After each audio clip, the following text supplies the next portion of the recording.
आम आदमी पार्टी के राष्ट्रीय संयोजक अरविंद केजरीवाल ने अपने 3 दिवसीय गुजरात दौरे की शुरुआत करते हुए राज्य सरकार पर तीखा हमला बोला।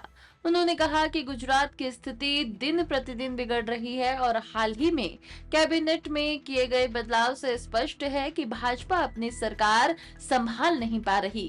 केजरीवाल ने आरोप लगाया कि राज्य में मिलावटी और नकली शराब खुलेआम बिक रही है। उन्होंने कहा कि पिछले 30 सालों से गुजरात में भाजपा और कांग्रेस की मिली-जुली सरकार चल रही है।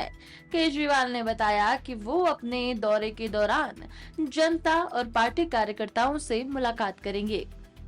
इनके लिए 3 दिन के गुजरात दौरे पे आया हूँ और इस वक्त गुजरात की हालत दिन ब दिन बहुत ज़्यादा खराब होती जा रही है।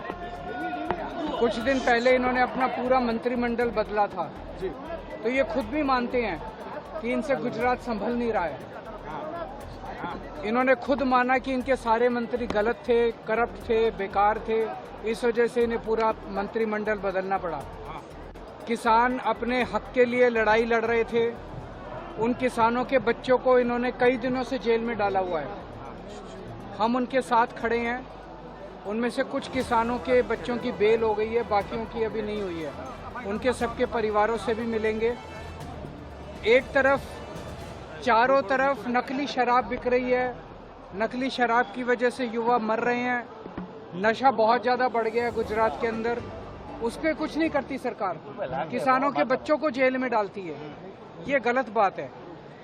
कल गोपाल इटालिया, अभी 2 दिन पहले गोपाल इटालिया के ऊपर हम बीजेपी की सरकार को कमियां निकालते हैं और तकलीफ कांग्रेस को होती है। कांग्रेस के कार्यकर्ता ने गोपाल इटालिया के ऊपर जूता मारा। ये क्या है? कांग्रेस और बीजेपी के बीच में क्या चल रहा है?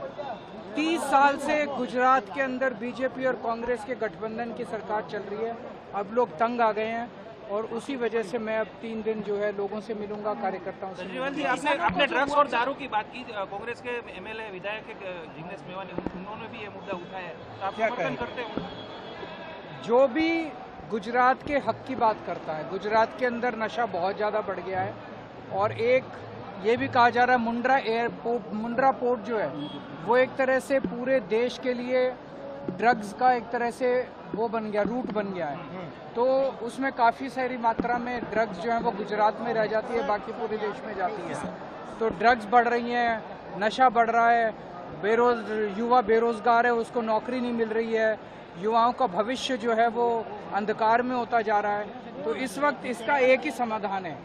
30 साल से बीजेपी की जो सरकार है उनके अंदर बहुत अहंकार आ गया है, उनको हटाना चाहिए और नई सरकार लेके आनी चाहिए।